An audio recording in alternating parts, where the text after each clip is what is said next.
Hello everyone. Today I want to talk about something a little weird. Originally I wanted to talk about a video that Mangs made yesterday, as at the time of recording this, of course, that said how to be a more entertaining Fire Emblem player. Now, he meant live streamer, but since I think I made it pretty clear, I hate streaming. I said I'm more entertaining Fire Emblem player, but I scrapped that idea because it would have been. I realized that it would have been me just complaining for how long the video was going to be. So yeah, that wouldn't have been a good look. So I scrapped it. Oh, and of course the fact that I was going to talk about a Mangs, and yes, I'm aware what I did almost 7 years ago. I was aware that I was going to walk a very, very dangerous path by mentioning Mangs, but the first reason is the main reason why I decided not to do that video. And so, today I'm going to talk about a topic that I teased in the previous videos during the Shadow Dragon playthrough, that being the Fire Emblem All-Stars. Mainly what it is, how it works, and yeah, the in and outs of that series. And the footage on the background that you see right now uses the card set that will be used for Season 2, which will start as soon as the Shadow Dragon playthrough is over. To which, by this point, it should be a week away. So yeah, we're pretty close to actually starting Season 2 of the thing. But anyway, now let's get on with the topic at hand. So, what is the Fire Emblem All-Stars? The Fire Emblem All-Stars is, well, a series of videos, a series where I put the best units of my Fire Emblem playthroughs and shove them into Formula 1 cars. If you've seen Season 1, you might have noticed that on the thumbnail it's Gold Mary and Lapis from Fire Emblem Engage, but in the game, in Formula 2014, which is the game that I used, they say Mary Hicks and Emily McDaniel. That's because to make things a little more realistic in many quotations, as I'm going to explain a little bit later, instead of using their actual names, they decided to give them, real life names as well as nationalities. Of course, this is the thing that I've been doing for a very good while now. So yeah, and on a side note, I'm aware that using existing characters to make my characters could be seen as that's like really cringe, but all the reactions that I've had from people that know who the characters are, not just the Fire Emblem ones, but also the Hoyoverse characters, the Granblue Fantasy characters, even Sailor Moon as I can see from some retelling. The overall reaction, like the biggest reaction that I had was mild surprise, but a majority of them don't really care. So yeah, I don't see a problem. I don't see people don't see a problem. So yeah, I am going to continue doing this. But anyway, but yeah, this is basically what the Fire Emblem series is all about: shoving Fire Emblem characters into Formula 1 cars and giving them fake identities to make everything fit a little bit better. And the reason why I wanted to do this is because, well, I've been doing, I've been trying to do like All-Stars seasons where all my characters going against each other in various games, and I've been mainly doing it with NR 2003, but I thought I should do it with Formula 1 game, and I decided to go for F1 2012 before eventually switching over to F1 2014, which is very likely to be the platform for the time being. But yeah, that's basically the reason why. And also, one thing that I forgot to mention is inevitably somebody's going to look at this video and the first thing they're going to say is, "Who asked?" And the answer is nobody, but I'm going to say anyway because this is my channel, I can do whatever the fuck I want. And with that rough outliner out of the way, let's get on to the meat and potatoes. That being, what causes characters to be put into the list of consideration for the Fire Emblem All-Stars? And first and foremost, the characters, the rule number one, I should say more, rule number 0 is that it has to be characters from games that I made playthroughs on the channel. So right now it's Shadow Dragon, Sacred Stones, Path of Radiance, Fates, Warriors, and Engage. And of course, as I stated in doing the playthrough, the next on the list will be FE6. But of course, we're gonna get there once we get there. But yeah, there's some weird technicalities that I could potentially do, but that's another topic that I'm going to talk about later on. But yeah, rule number 0 is that it has to be games that I played personally on the channel live. And the main reason why characters get put into consideration is performance. If those end up being characters that I like using and end up being mainstays of my army, then yes, they will be part of the roster. Of course, amongst the best units that I can remember, of course, it's Corrin in Fates. I mean, okay, the Lords are pretty much almost a secure lockout because they're the main characters. So those are pretty much forced to be in the main roster anyway because they are the main characters. But of characters that I remember, of the characters that I remember using a lot of fun with were, well, a majority of the Lords, mainly Ike, Marth right now, and Erica.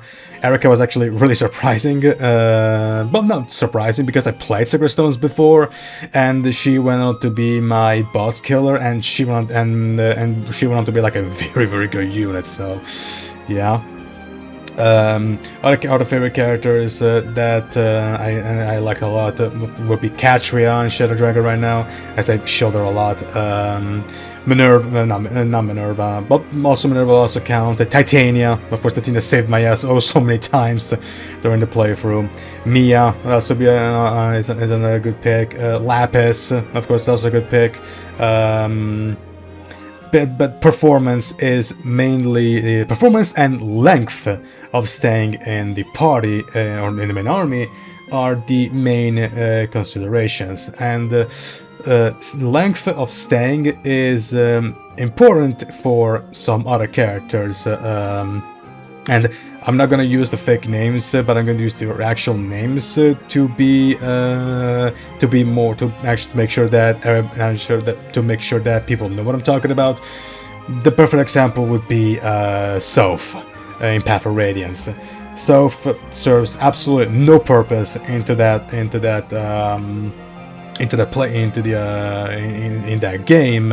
It pretty much sucks, and the reason why is, and there's no reason to actually use them compared to another thief like Volk, considering that the guy actually gets promoted midway through the game. So, but considering that I've used them for two reasons. Number one, the chest. Number two, because I wanted to build up supports with Astrid. He ended up becoming part of main. He remained in the army for the longest time because of the support build-up with Astrid. Because if you don't know, the way Path of Radiance supports work in Path of Radiance is that if units are fielded together, all you need to do is just field the units together, and they build up support points. And through there, you actually get access to the support conversation. It's like one of the easiest way to get, probably the easiest way to actually get support conversation, like in all of Fire Emblem, I believe. But yeah, that's the way to build. I pretty much use so for those two reasons alone. And by the time I was done with the Astrid and Sothe supports, I was like pretty close to the end of the game, so I just had to stick him in anyway. But yeah, those are the two main reasons why characters getting included into the roster. But of course, it's not the be-all end-all, because as stated, Sothe serves no purpose compared to Volk, and the reason why I even had him in the army was to see what the guy that ships Sothe and Astrid saw in them, and yeah, I saw the guy had a point. Let me tell you that. But anyway, well, as I stated, those are strength and longevity are the two biggest reasons. Those are not the only reasons why characters get introduced. And this is a much more murkier part of my decision making, because it's mostly based on vibes. It's because it's a big hodgepodge. It's mostly based on vibes, but also sort of importance. To make one big example, that would be Hinoka, Azura, and Mozu in Fates. Azura, it's a potentially the second most important character in all of Fates. And Hinoka is, of course, part of the royal family. She's one of the royals, so she's important as well. And if you saw my Fates playthrough, those two ended up being benched somewhat quickly, and so was Mozu. And the reason why I ended up benching them was purely because a good chunk of my units were actually doing pretty well. Like, Hayato was doing incredible, Orochi actually ended up being doing pretty good, Jacob was doing good, they eventually got Kana and Dwyer, and they also did pretty good. And of course, Orochi also did pretty good. There was like a lot of units that were doing a really good job, and I simply could not find any more space for Hinoka and Azura, so I ended up benching them. But the reason why they are in the roster list is because, well, they're way too important to the story to just drop them. Also because I do like Hinoka's design. So yeah, there we go. I'm not a fan of tomboys, by the way. I'm not a big fan of tomboys, but Hinoka's a good design, so I just could not let him. I could not put it into the list. As for Mozu, the reason why I ended up dropping her was because I accidentally ended up ignoring her a bit too much, and by the time I actually started to consider giving her better weapons, she was just straight up useless. So I ended up just dropping her because I had no real space for her. But I liked her enough that I wanted to. I ended up adding her into the list anyway. So. Yeah, and tiny spoilers, it's very likely that if I'm going to do new Mystery of, not Mystery of the Emblem, speaking of the current play for Shadow Dragon, it's very likely that in case Mist doesn't work out like I hope she does, I'm gonna add her anyway into the list because, well, I got Pal and Catra into the list. Why shouldn't I add the third White Wing? So, yeah.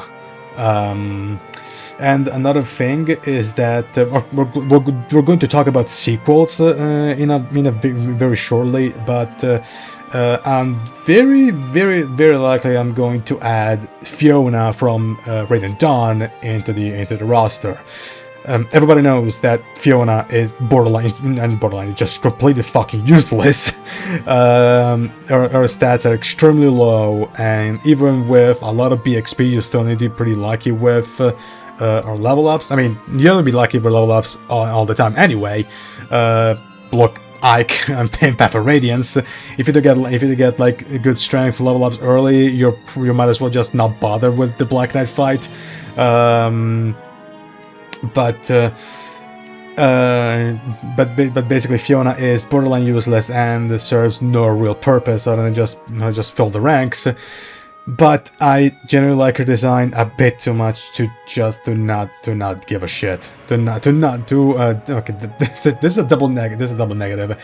But I like her design too much to truly not give a shit about her. So likely I'm going to add her into the list once I get my Rain Dawn playthrough going on. And of course, speaking of sequels, if a question, the question I'll be asking is for games like New Mystery of the Emblem or Rain Dawn, and also, you know, technically also Echoes for everyone, because the White Wings also appear in that game.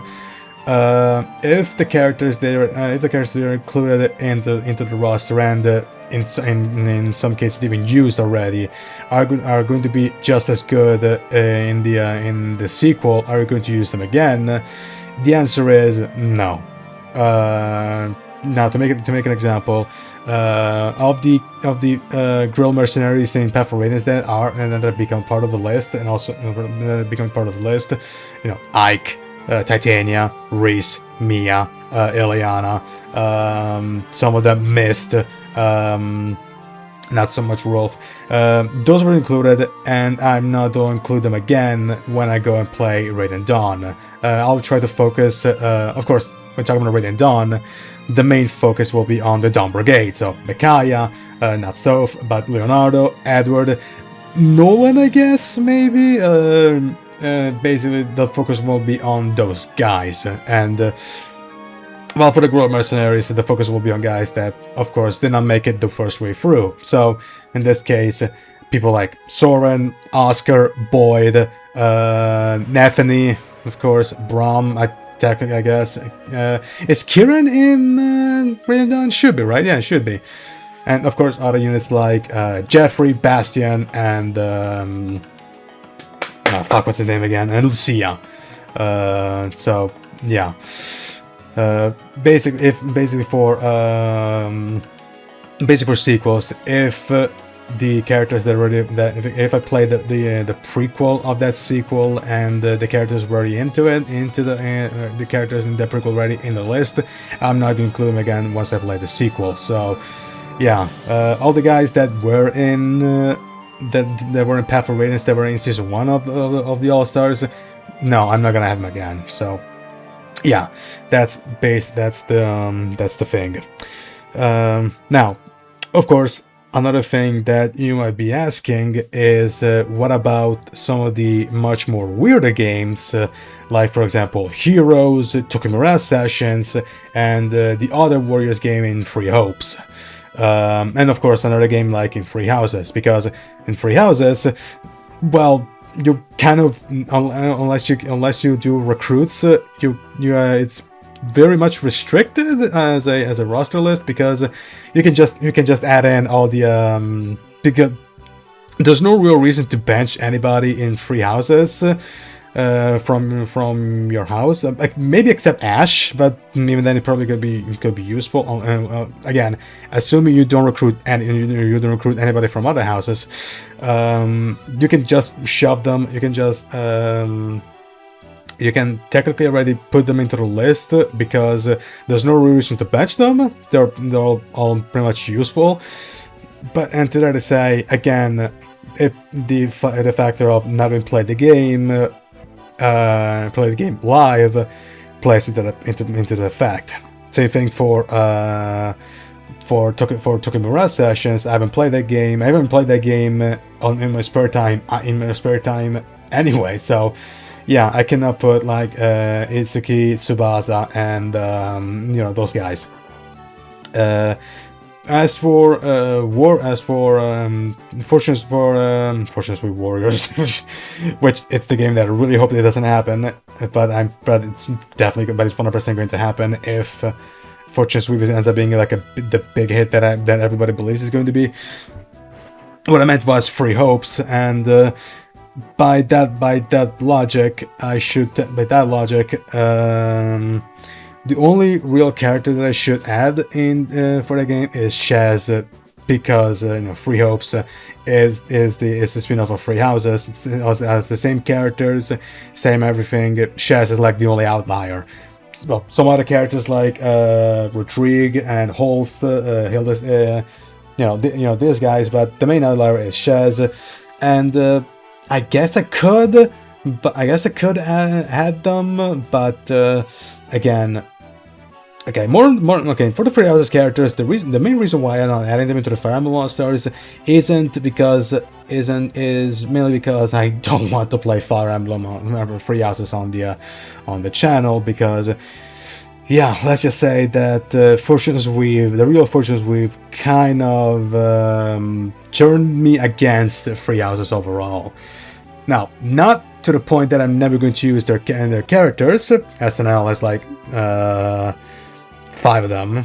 Well, it's got Byleth as Jen, Marianne as Marianne, of course. What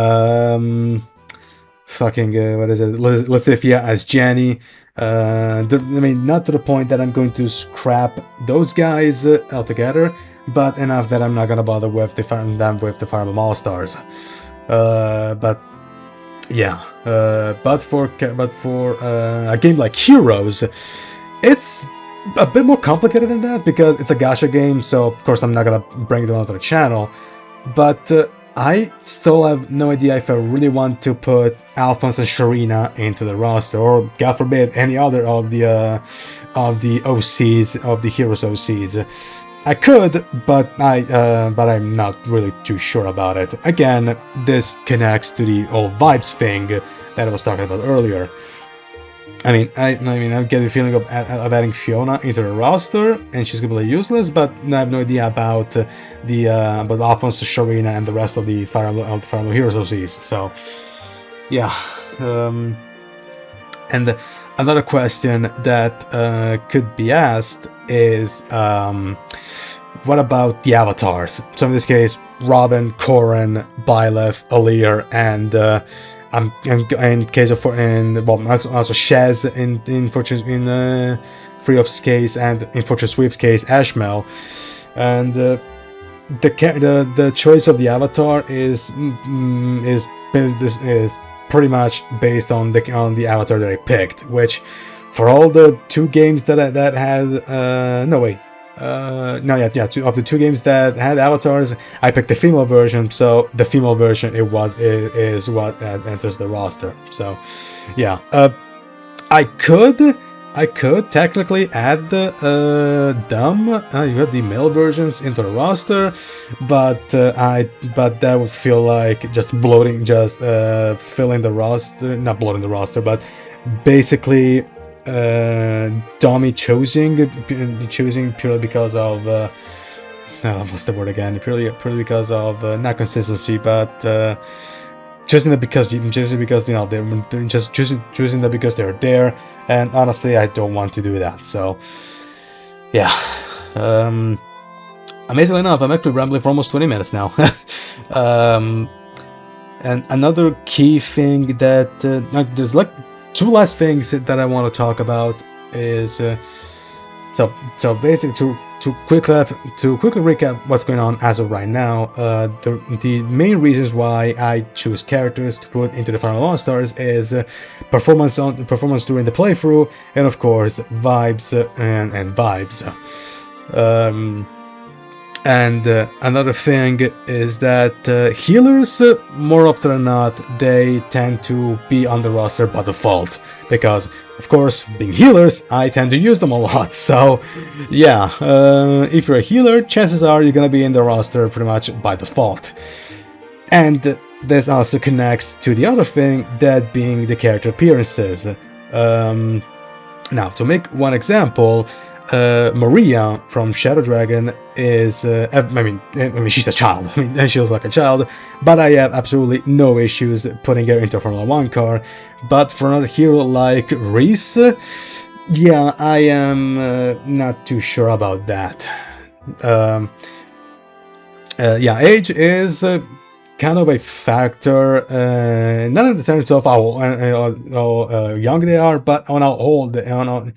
Less on the younger people. In fact, I said that Maria is going to be in the roster, and even Jean is going to be in the roster. And Jean is like, what, amongst the youngest characters Fire Emblem ever. I'm pretty sure like what, the second youngest after Engage Anna. So yeah, but and Maria's also a child.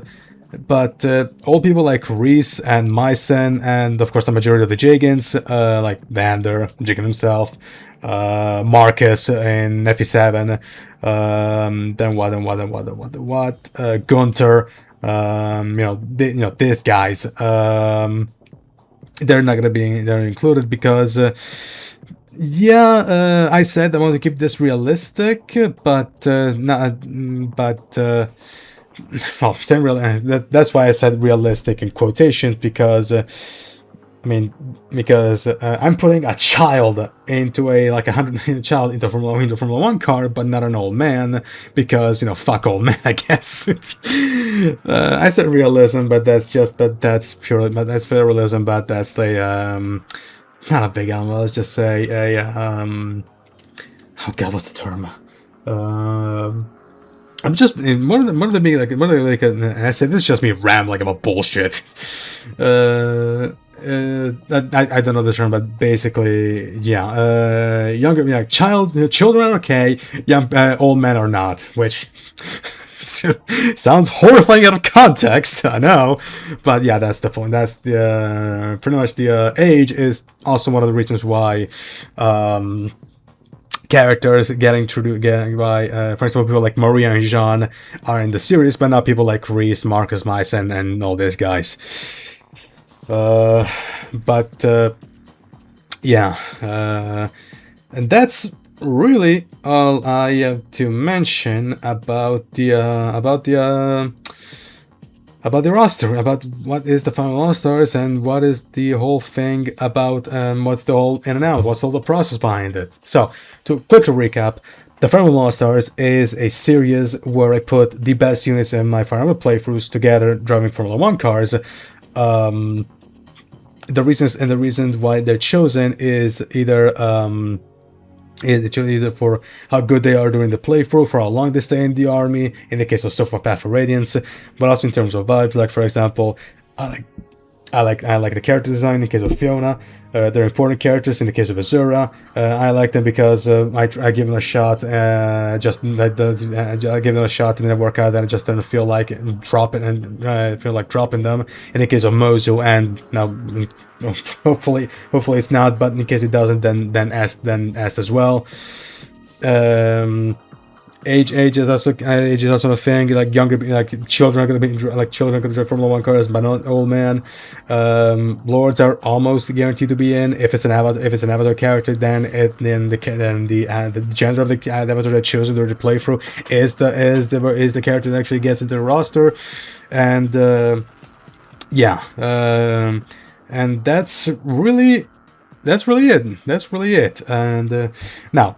And before I wrap up the video, I have the current list here. I took off all the names that were used, and right now the list, of course, this is with the playthrough still not finished, with the Shadow Dragon playthrough still not finished, so chances are I could actually add more names. In fact, I should probably add Jean's name, come to think of it. I should probably figure out oh wait, I know.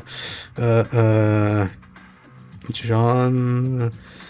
like French surname, because Jean, the guy's French, but also the guy's British, so there we go. Because they told calling us Saxony to voice him in British, to voice him with a British accent. I mean, so people do with Melody and Tiki, but whatever. God, French sounding surname, and